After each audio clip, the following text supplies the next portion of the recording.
নমস্কার। সত্যমঙ্গল চ্যানেলের সকল দর্শক এবং শ্রোতা বন্ধুদের জানাই আন্তরিক শ্রদ্ধা ও ভালোবাসা। আজ আমরা এই ভিডিওর মাধ্যমে পরম পূজ্যপাদ শ্রীমৎ স্বামী জ্যোতিষ্বরানন্দজি মহারাজের কথা থেকে আলোচনা করব। বিজ্ঞানী কিছু পরীক্ষা নিরীক্ষা করেন এবং সিদ্ধান্তে উপনীত হন। আমরা বিজ্ঞানীর কথায় বিশ্বাস করি, তাহলে একইভাবে আমরা সাধু বাক্যে বিশ্বাস করতে পারবো না কেন? খুব সুন্দর কথা বলছেন মহারাজ, অপূর্ব বিশ্লেষণ করেছেন।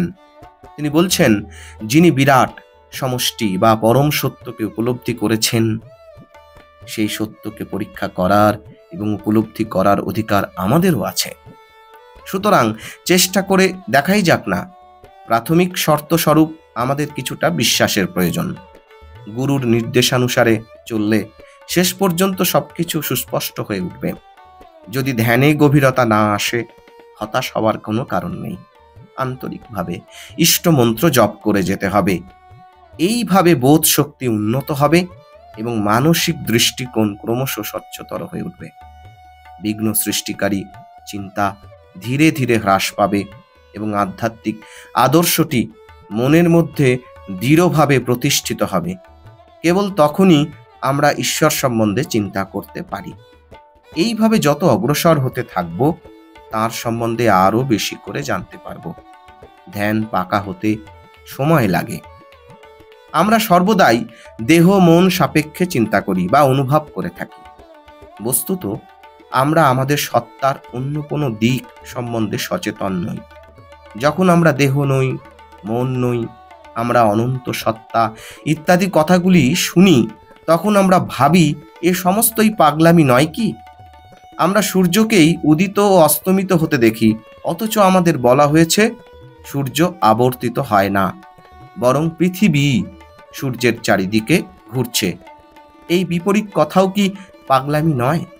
বিজ্ঞানীরা এই বিষয়ে পরীক্ষা নিরীক্ষা করেছেন এবং আবিষ্কার করেছেন যে বস্তুত সূর্য পৃথিবীর চারপাশে ঘোরে না, পৃথিবী সূর্যকে কেন্দ্র করে আবর্তিত হচ্ছে। ঠিক সেইভাবেই আধ্যাত্মিক জীবনেও অনেকেই আবিষ্কার করেছেন যে আমাদের দেহ মনের পারে যে রয়েছে, সেই অন্তরাত্মাই সত্য। তাদের কথা আমাদের সত্য বলে গ্রহণ করে তাদের ওপর আস্থা স্থাপন করে অগ্রসর হতে হবে। কিন্তু সংশয় উকি দেয়। আমরা যদি দেহ মনাতীত সত্তা হই, তবে কেন আমরা তার প্রকৃতি অনুভব করতে পারি না? এর কারণ হলো আত্মস্বরূপ আমাদেরই সংস্কার দ্বারা আবৃত থাকে। অতএব আমাদের সকল অপবিত্রতা দূর করতে হবে। শ্রীরামকৃষ্ণ বলেছেন, শুদ্ধ মন ও শুদ্ধ আত্মা এক ও অভিন্ন। অপবিত্রতা দূর করার একমাত্র উপায় হলো সাধনা।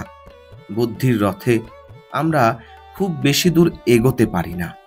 আধ্যাত্মিক অনুশীলন অর্থাৎ সাধন ভজনের মধ্য দিয়ে আমাদের যাত্রা শুরু করতে হবে। তার প্রেম ও কৃপা লাভের জন্য তার কাছেই প্রার্থনা করতে হবে। মানব প্রেমে ঈশ্বর প্রেমেরই এক কণিকা মাত্র দেখতে পাওয়া যায়।